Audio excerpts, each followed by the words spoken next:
Você está ouvindo Cantos do Sabiá. Cantos do Sabiá, o podcast do Centro Sabiá.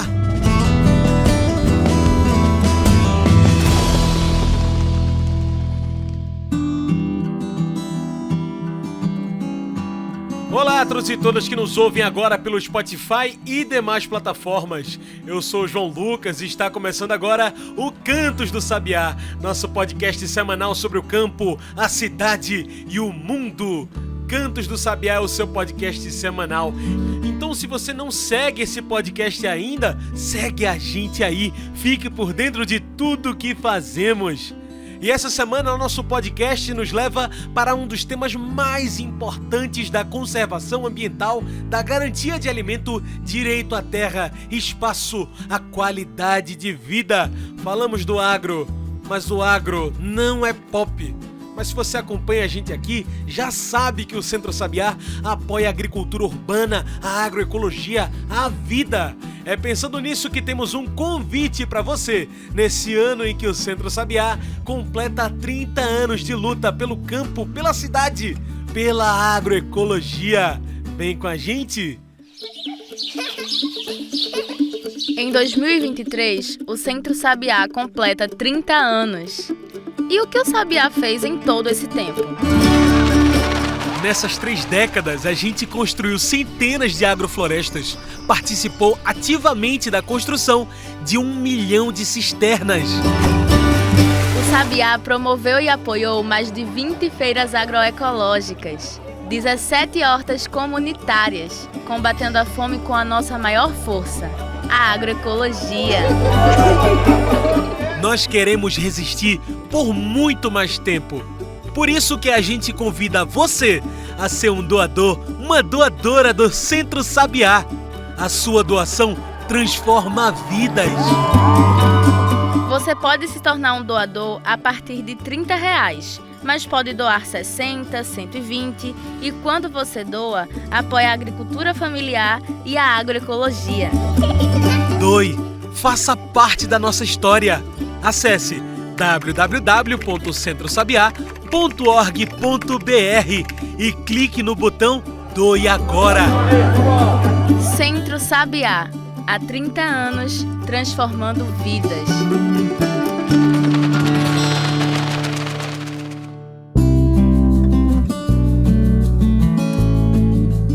Hoje falamos sobre o agro, o mercado do veneno, dessa máxima que precisa ser entendida por todos, por todas nós. O agro não é pop. Aliás, o agro nunca foi pop. Ele consome mais água do que qualquer outro mercado mundial. Produz muito, batendo recorde de safra, como a desse ano, que se estipula em que chegue a 1,9 milhões de grãos. Mas isso pouco alimenta o Brasil. Quando alimenta, está com veneno carregado de agrotóxicos, pesticidas e sim, de morte. O agro alimenta quem? É para conversar desse tema tão importante com a gente hoje que conversamos com Carlos Magno Moraes. Ele é veterinário, mestre em agroecologia e desenvolvimento rural sustentável pela Universidade Internacional da Andaluzia. Ele é coordenador de mobilização social do Centro Sabiá e membro do painel de governança da plataforma Semiáridos América Latina. Carlos, bem-vindo ao nosso programa, parceiro. Olá, tudo bem? Muito obrigado, viu? Sou muito feliz de estar por aqui. Que maravilha. E Carlos, olha, hoje a gente vem aqui falar desse agro, né? O agro não é pop, que aliás é o nome da matéria que vocês fizeram, inclusive, para o Diário de Pernambuco, né? Ô Carlos, mas antes da gente discutir o agro, o pop, do que a gente está falando quando fala do agro? Olha, o agronegócio, na verdade, o Brasil foi, né, os portugueses chegaram aqui em 1500, né? E bom, esse é o dado que a gente aprende na história, nos livros. Mas antes já chegaram outras pessoas. Mas assim, o Brasil começa a exportar madeira, ou seja, produtos da matéria-prima, bem no comecinho que começa o processo de colonização aqui nas Américas. Então, o agronegócio, né, ou seja, se eu pego ao pé da letra, eu posso dizer que o Brasil começa, na verdade, a fazer o processo de exportação de suas mercadorias como commodity, ou seja, exportando, ou seja, as riquezas naturais que a gente tem começa a ir para outros países, da agricultura, que vai nesse campo que, bom, era mais extrativismo, mas começa a ir lá atrás, ou seja, e aí, bom, se você olha para isso, essas terras eram todas comunais, essas terras eram todas, o Brasil é uma grande terra indígena, né?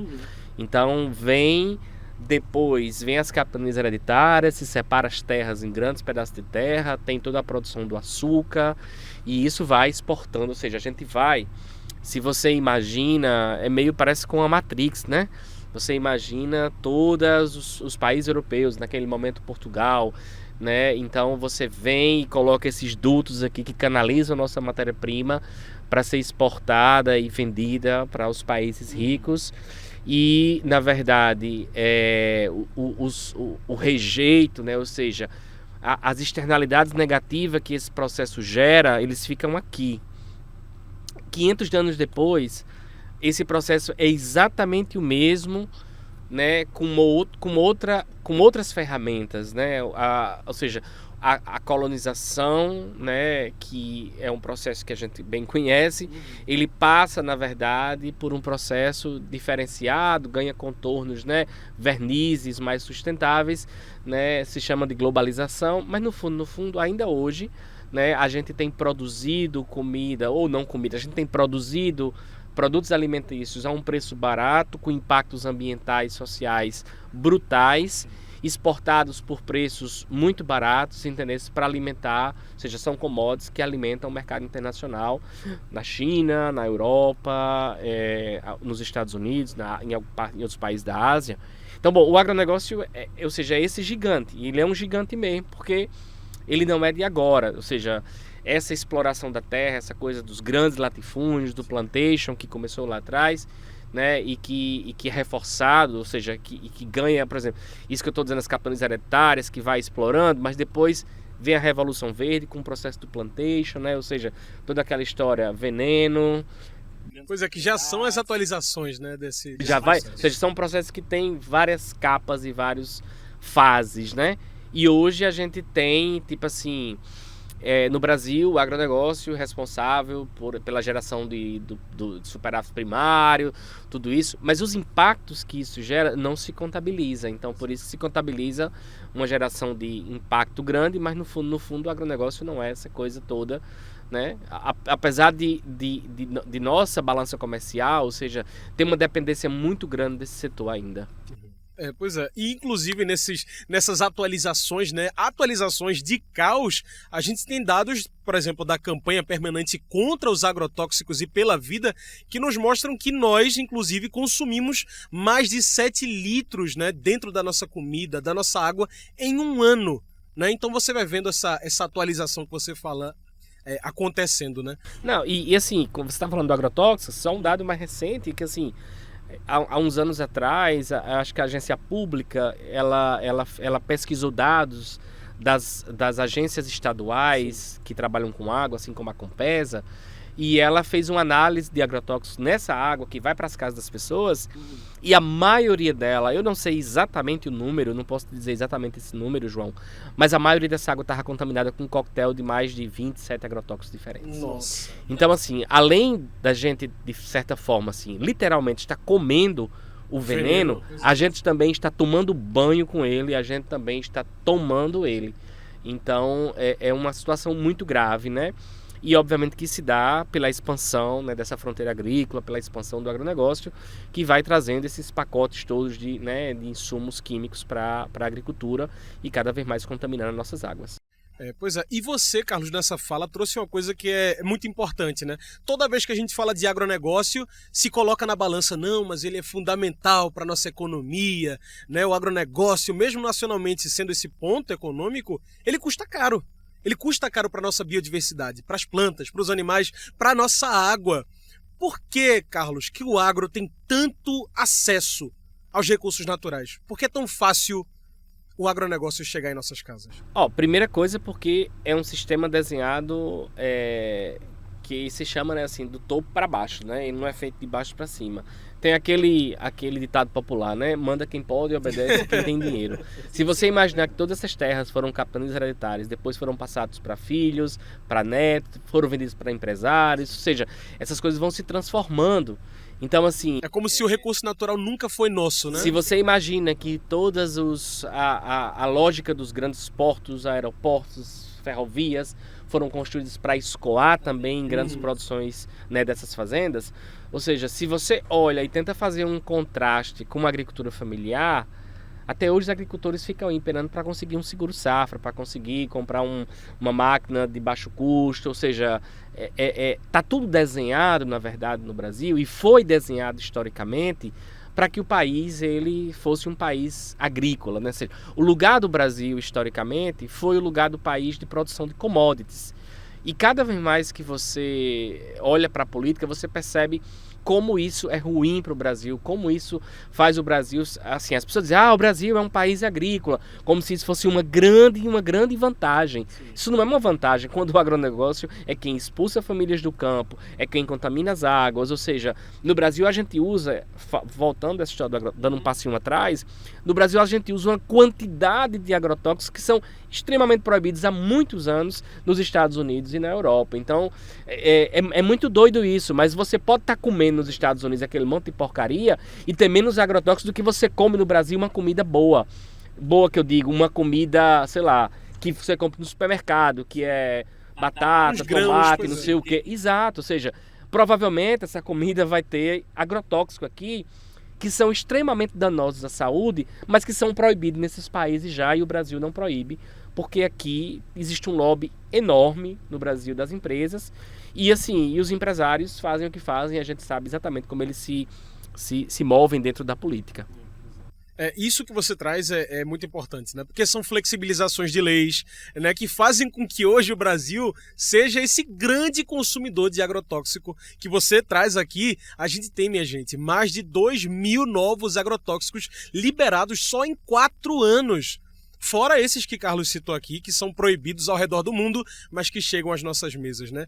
Olhando, Carlos, para esses dados, é difícil frear o agro hoje? É muito difícil. Na verdade, a dependência que a gente construiu desse sistema, ou seja, e o poder que esse setor da economia tem, ou seja, o agro é um setor da economia, o setor de commodities, né, rurais. Então você imagina... Essa palavra que você está usando muito, é até bom você dar uma... coloca para quem está nos ouvindo em ações, em commodity coisas. É mercadoria. Então quando você tem uma mercadoria no mercado, não importa se ela é leite ou se ela é carvão mineral ou se ela é carne. Ou seja, ela é uma mercadoria. Então, ou seja, o que o agronegócio fez, né, o que o capital, né, no agronegócio faz, foi transformar, na verdade, comida em mercadoria. Ou seja, a gente tem um agronegócio gigante, mas o que a gente tem mesmo? A gente tem, na verdade, soja, a gente tem, na verdade, carne, a gente tem milho, a gente tem café, suco de laranja, ou seja, a gente tem commodities que tem mais poder, entendeu? Que são maiores. E aí, bom, você sabe o que está acontecendo no Cerrado, né? A destruição do Cerrado para a expansão da soja, e depois da soja vem o gado. Então, assim, se eu pudesse dizer assim, o que é mais importante no Brasil para essa história, é a soja e o gado. Ou seja, veja, nós estamos destruindo o nosso país, destruindo a biodiversidade, para que, por exemplo, os chineses possam comer a carne do Brasil numa quantidade muito maior que deveriam estar comendo. Então, eu acho que essa é uma questão, né? Inclusive, essa é uma agenda, inclusive, de um campo político no Brasil, né? Do veganismo e tal. Ou seja, tem uma agenda também nesse sentido de que, assim, a gente está exportando carne, né, para quem não deveria estar comendo carne agora. Ou seja, não é todo mundo que na verdade, não é que não deveria, porque... É que não deveria ser às custas da nossa biodiversidade. Custo da nossa biodiversidade, ou seja, o agricultor familiar que está lá, que tem a sua cabra, ele vai lá, ele tem um processo de criação, não sei o que. Uma outra coisa é você produzir toneladas de carne que todo dia saem em containers, entendeu? Que vão para os países da Europa, que vão para a China, que vão para qualquer lugar, Estados Unidos. Então, assim, eu acho que a gente vive, na verdade, um grande dilema no Brasil, né?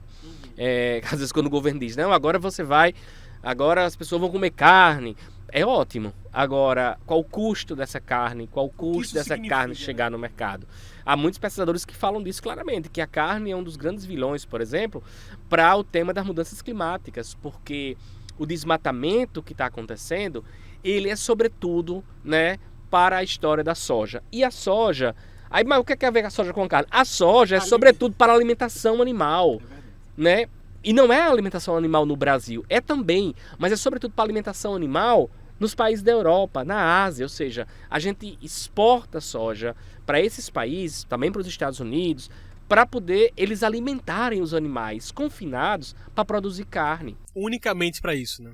Unicamente para isso. Então, assim, o custo ambiental disso é muito brutal. E a gente não contabiliza o custo ambiental. Esse é o grande problema. A gente não contabiliza o custo ambiental. A gente contabiliza o custo de produção, sem o custo ambiental. Sobra em agrotóxico, falta em alimentação.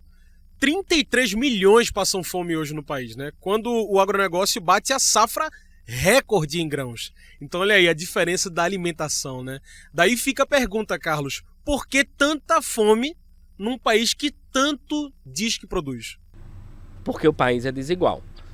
Porque alguém ganha muito dinheiro, alguém pouquíssimas pessoas e milhares de pessoas vivem na miséria. A desigualdade no Brasil, o Brasil é o segundo país mais desigual do mundo. O primeiro país mais desigual do mundo é a África do Sul. A África do Sul acabou o apartheid há menos de 30, 40 anos. Então, essa é a diferença. Ou seja, nós temos um país que o nosso problema não é produção. O nosso problema não é produção de comida. O nosso problema é distribuição de renda.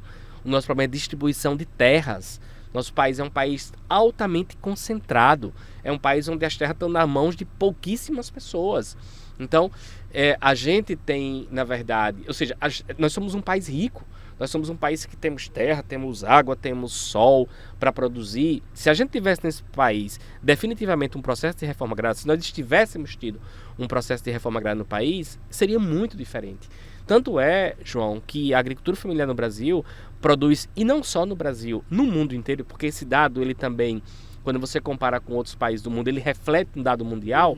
Em torno de 70% da alimentação que as pessoas comem, que consomem, elas vêm da agricultura familiar. Porque o agronegócio produz para exportação, ou seja, é uma commodity, ela não é uma produção, vamos produzir aqui para as pessoas comerem. Todo esse discurso que se faz na televisão, toda essa narrativa da imagem do agropop que passa todo dia na televisão, ela é construída exatamente para que as pessoas achem que o agrotóxico é toda aquela beleza. Há poucos meses atrás, a gente viu na televisão, se escandalizou com o escândalo de pessoas que estavam no Rio Grande do Sul, trabalhando em alguns fazendas de uva, que eram escravos naquela região. Então, o agronegócio tem esse impacto. Se eu vou dizer, mas todo mundo está fazendo isso. Não, mas onde está acontecendo são nas fazendas do agronegócio. São nas fazendas que estão, de certa forma, fomentando essa imagem que o agronegócio é pop, que é legal. Que é financiado por isso, né? Que é financiado por isso. Então, assim, bom, se a gente vai no campo da política, porque isso também está super conectado, a gente sabe o apoio, por exemplo, que o governo Bolsonaro teve e essas manifestações que teve, né, nos atos antidemocráticos do 8 de janeiro, o apoio do agronegócio. Então, assim, ele não está limitado à produção dos alimentos, assim, da exportação. Ele está se juntar em todo lugar, ou seja, ele está impulsionando toda essa agenda, né? Então, assim, manter o governo Bolsonaro para o agronegócio era ótimo. Primeiro, porque eles estavam se armando. Depois, porque ele estava segurando todas as mobilizações sociais. Ou seja, definitivamente não ia mobilizar 1 milímetro de terra para fazer uma demarcação do território indígena, para fazer demarcação do território quilombola. Ou seja, a gente estava liberado, o agronegócio estava liberado, os grandes latifundiários, para fazer o que eles quisessem. Então, assim, por isso que esse apoio tão grande, né, desse setor ao governo Bolsonaro. E aí eu acho que é isso, ou seja, para a gente entender a dimensão e o poder que tem esse setor no Brasil. O agro não é pop. O fato é que a população do nosso país, eu e você, consumimos muito veneno. Como frear isso? Como quebrar o ciclo do veneno? Pensa nisso, que agora a gente faz uma rápida pausa aqui, mas volta já com o nosso programa.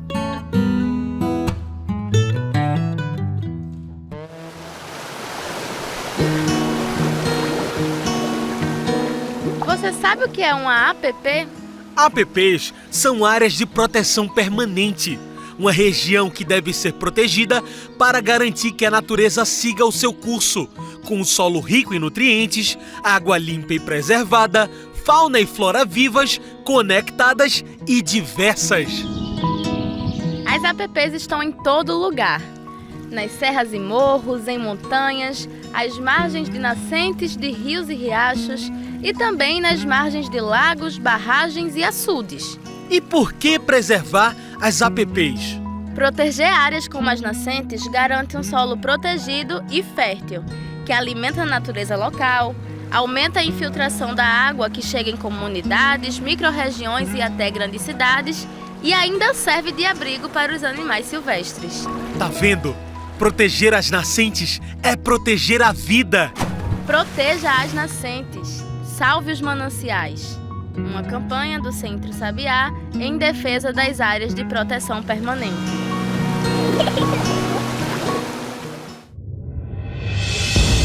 Agrotóxico é um veneno muito perigoso. Foi a experiência mais horrível da minha vida. Ver minha filha morrendo no hospital do Ponto Socorro em Serra Talhada. Faleceu por causa do veneno. Agrotóxico para mim é morte. É um veneno que mata.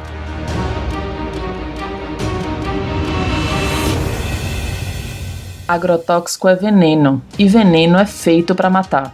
Mata quem aplica, mata quem come, mata quem estiver por perto. Escolha a vida, não use agrotóxicos. Uma campanha do Centro Sabiá contra os agrotóxicos.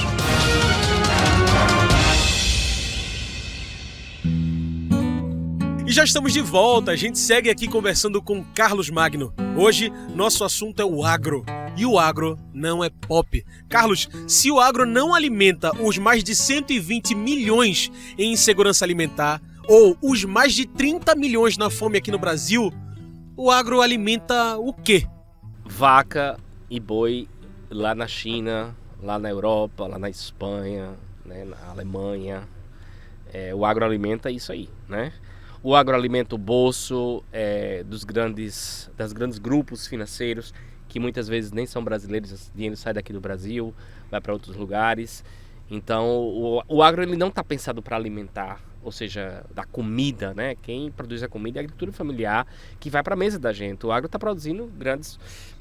Aí você diz, não, mas aí eu vou lá, eu quero leite e tal, não sei o quê. Muito provavelmente aquele leite também que está encaixado foi produzido pela agricultura familiar, porque ele tá agregando esses sistemas de agregação, ele agrega, e esse produto vem da agricultura familiar. Eu não estou dizendo que, no supermercado, tudo que tem é do agronegócio. Não, porque tem muito produto lá que vem da agricultura familiar também. Ou seja, que entra nesse canal e chega na agricultura familiar. Agora, os supermercados, eles são esse funil, né? Eles afunilam. Os supermercados do mundo, eles controlam o consumo de alimentos. Sim. E, obviamente, ou seja, alimentos que chegam... Obviamente, muitos deles chegam nessa coisa do agronegócio, chegam por esses canais, mas também tem produtos da agricultura familiar que estão lá. Ou seja, a agricultura familiar produz muito que o povo come, 70%. Então, essa é uma grande... o Brasil é um país que tem essa grande dicotomia, essa grande contradição, sabe? É difícil até para explicar para alguém fora do Brasil, quando você vai dizer que a gente tem dois ministérios. Exatamente. Um da agricultura e um do desenvolvimento agrário. Mas não é a agricultura a mesma coisa? Não é a mesma coisa. A agricultura no Brasil, ela é muito diferente. Você tem, no mínimo, 3 agriculturas. A agricultura do agronegócio, que é a agricultura industrial, que a gente de commodities, industrial, né? que é em nível industrial, ou seja, que são milhares de hectares, máquinas que coordenam todo esse trabalho, que fazem tudo isso, que colhem, que mandam, que não sei o que, que parece super legal, mas assim, não emprega ninguém. Você tem a agricultura familiar, que o próprio nome já diz, ou seja, pela lei de 2006, são grupos familiares que produzem aquilo ali. Então, são pequenas e médias propriedades que produzem isso. E você tem também a agricultura mais tradicional, indígena, quilombola, que é uma forma de produção. Então, no Brasil, a gente tem pelo menos aí esses 3 tipos. Tem muito mais, mas tem pelo menos esses 3 tipos de agricultura. E assim, não dá para você olhar para o Brasil e dizer, o Brasil é um país, veja, agrícola. Para aí não é um país, ou seja, é agrícola, mas ele é muito diferente, ele é muito setorizado nesse sentido. E a gente precisa repensar, né? Repensar a forma que a gente planta, repensar essas formas de agricultura que você traz, repensar o agro, o consumo e o mercado que a gente está apoiando quando compra alguma coisa em supermercado, em pequenos estabelecimentos e também nas feiras, né? Carlos, é aí que a gente fala também da reforma agrária. Em que essa reforma agrária, essa nova linguagem, essa nova forma poderia deixar o cenário mais sustentável para a produção, menos sujo para o nosso país? É uma coisa que é engraçada, João, porque quando a gente fala em reforma agrária, essencialmente os ouvintes dizem, reforma agrária, coisa do MST, comunista, tal, não sei o quê. Cara, vocês têm que saber que muitos países da Europa fizeram reforma agrária. A reforma agrária está condicionada para o processo de geração de riqueza. Então, o Brasil é um país que a agricultura industrial, o agronegócio, ela está numa espécie de protocapitalismo, porque ela é escravista, ela é atrasada. E faz acreditar que a gente só tem esse modelo. Exato. Então, se você vai em vários países ricos, né, países ditos desenvolvidos, na Europa, esses países fizeram reforma agrária. Ou seja, esses países... O que é que a gente faz aqui? A gente está produzindo toneladas de carne e de soja e de café e do que seja, vendendo por um preço muito baixo, e a gente está comprando um chip de um computador. Nós temos que produzir também o chip do computador, porque a gente não pode só vender um produto para comprar outro. A gente também tem que produzir tecnologia, a gente também tem que produzir ciência, e a gente faz, mas a gente precisa de investimento para essa coisa. Então, por isso que eu digo assim, não é um orgulho a gente ser um país agrícola, a gente também tem que ser um país que se industrialize, a gente tem que ser um país também que, inclusive, do ponto de vista da agricultura familiar, a gente investe nesse processo de industrialização, porque isso ajuda, na verdade, né, ao alimento estar guardado, a gente poder ter mais tempo com ele, ou seja, isso ajuda no processo de melhoria técnica, né, no manejo desses produtos. Então, o Brasil tem essa grande diferença, eu disse, tem essa grande questão aí. Então, João, a reforma agrária, ela é fundamental para o processo de geração de riqueza, para o processo de distribuição de renda. O Brasil rural, né? E, bom, eu estou dizendo o Brasil rural, o Brasil tem 15% da população no campo. Ele está diminuindo, está bem pouco. Mas o Brasil ainda, nos interiores do Brasil, ele é totalmente ruralizado. Então, para que a gente distribua a riqueza, para que a gente distribua, na verdade, essa riqueza concentrada que a gente tem no Brasil, nós precisamos fazer a reforma agrária. Porque é a única forma da gente elevar e gerar riqueza para toda a população. E não só para um grupo pequenininho, né, que capta esse recurso todo, que capta essa riqueza toda, e muito desse dinheiro vai embora para o capital internacional, que nem fica aqui no Brasil sequer. Ou seja, nem é investido aqui. E depois de toda essa conversa, agroecologia, agricultura, reforma agrária e também do agronegócio, eu preciso te perguntar, Carlos, mesmo em meio a tanto agro, temos saída? Será que a gente tem um caminho que nos mostre que é possível produzir e preservar, né, conservar o alimento, o natural, sem destruir, sem veneno? João, a gente nem tem escolhas, porque se não for esse caminho, a gente não sabe para onde vai, ou seja... a gente tem acompanhado esse processo das mudanças climáticas, que são altamente impactados por esse modelo de produção agrícola. Há dados e informações que dizem que em torno de 40%, né, 40% de toda a emissão de CO2 que é feita no mundo, ela vem dos processos agrícolas, que é desde a produção até chegar à nossa mesa. Então, isso é muito. Então, a gente precisa urgentemente repensar esse sistema de produção. A gente precisa repensar esse sistema de produção e distribuição de alimentos. Porque não existe um outro planeta. A gente só tem esse aqui. Então, a gente corre um grande risco. Nós precisamos urgentemente mudar o padrão de consumo. Nós precisamos urgentemente mudar, repensar isso. Ou seja, nós precisamos fazer uma reforma agrária de fato no país. Nós precisamos que as terras, os camponeses tenham terra.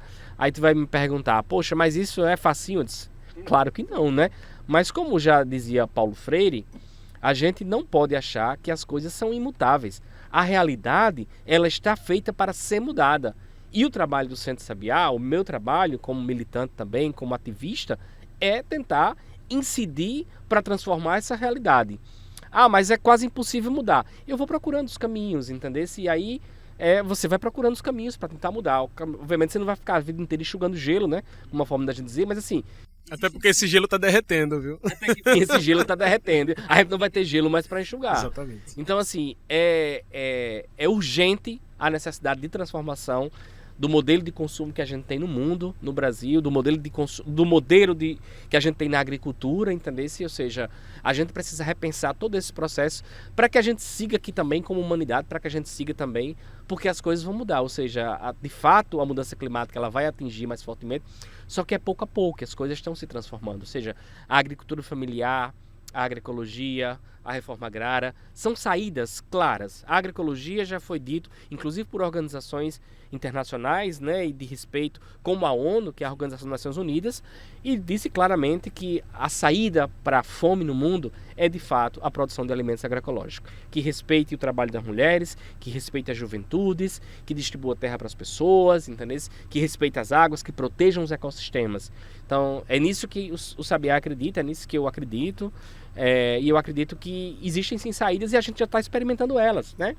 Aqui no Recife, nessa selva de pedras aqui, tem várias feiras agroecológicas, então as pessoas podem ir. Você até falou isso, né? Ou seja, para onde eu estou botando o meu dinheiro, ou seja, aonde eu estou... Que mercado eu estou valorizando? Eu estou indo comprar na feira ou no próprio mercado mesmo, esses mercados que tem, ou estou indo lá para o Carrefour, o dinheiro vai todo lá para a França, ou estou indo lá para o Atacadão, que também é do Carrefour, vai para a França mesmo. Ou seja, parece quando você chega no supermercado que você tem uma variedade de produtos, mas na verdade são as mesmas coisas, pertencem às mesmas pessoas, os mesmos grupos. Então é urgente uma mudança no nosso padrão de consumo para que a gente consiga ter uma sociedade mais justa e mais sustentável. Muito bem. Como nossa conversa está chegando ao fim, eu trago nosso quadro especial do podcast, o Mete o Bico. Mete o Bico, você já sabe, é o quadro onde o convidado traz seus pontos finais para a discussão e metem o bico na questão. Carlos, de uma vez por todas, por que o agro não é pop? Mete o bico. Porque ele tem matado as pessoas, porque ele tem destruído nosso planeta, porque ele tem feito pessoas escravas, porque ele tem gerado desigualdade, né? E nós precisamos nos desvencilhar dessa ideia de que a gente sempre precisa subir o PIB. O Produto Interno Bruto, que é o PIB, que é a soma das riquezas geradas no país, ela não está necessariamente alinhada com a felicidade das pessoas e com o bem-estar. Países como o Brasil são o maior exemplo disso. Tem um PIB altíssimo, está entre as 8 maiores economias do mundo, mas é um país onde 30 milhões de pessoas estão passando fome. É um país onde milhares de pessoas estão morando nas ruas. Então, essa não pode ser uma escolha. Ou seja, não é elevar o PIB porque a gente está vendendo centenas de milhares de toneladas de commodities que vai fazer as pessoas terem um bem-estar. Nós precisamos repensar nosso consumo e repensar a nossa relação com a agricultura. A agricultura, João, tem 14 mil anos. E esse modelo de agricultura, como a gente está enxergando, contaminante, ele tem menos de 70 anos. Se em 14 mil anos as pessoas viveram da terra, da produção de alimentos, por que agora eu tenho que dizer que se eu não tiver o agrotóxico eu não consigo produzir? Por que eu tenho que dizer que eu tenho que ter esse modelo que tem 70 anos apenas? Então, por isso que o agro não é pop. Existem outros modelos, sim, de produção e nós precisamos resgatar para que a gente construa um Brasil, né, de todos e de todas, e um Brasil que as pessoas comam todos os dias produtos de qualidade, alimentação saudável para ter saúde e viver bem e feliz.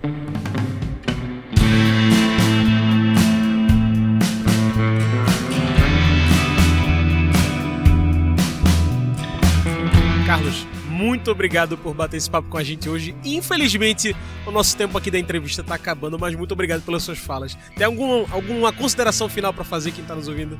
Não. Então, queria agradecer, na verdade, e deixar um abraço para os ouvintes aí que estão nos escutando. Maravilha. Gente, hoje eu conversei com Carlos Magno. Ele é veterinário, mestre em agroecologia e desenvolvimento rural sustentável. Ele é coordenador de mobilização social do Centro Sabiá e membro do painel de governança da plataforma Semiáridos América Latina. Pessoal, é isso. O Cantos do Sabiá vai ficando por aqui, mas muito obrigado por nos acompanhar em mais uma semana. Se você escuta esse podcast regularmente, toda semana tá aqui com a gente, segue a gente aí. E se você já segue, muito obrigado. Mas passe esse podcast para alguém que nunca ouviu, alguém que tem que se ligar na agroecologia. Faça com que o nosso canto ecoe cada vez mais longe. Twitter, Instagram e Facebook, procure por Centro Sabiá. É isso, esse foi o Cantos do Sabiá, uma produção do Núcleo de Comunicação do Centro Sabiá, com trabalhos técnicos e locução minha, João Lucas. Tchau, pessoal, e até o próximo Cantos do Sabiá. Até a semana que vem!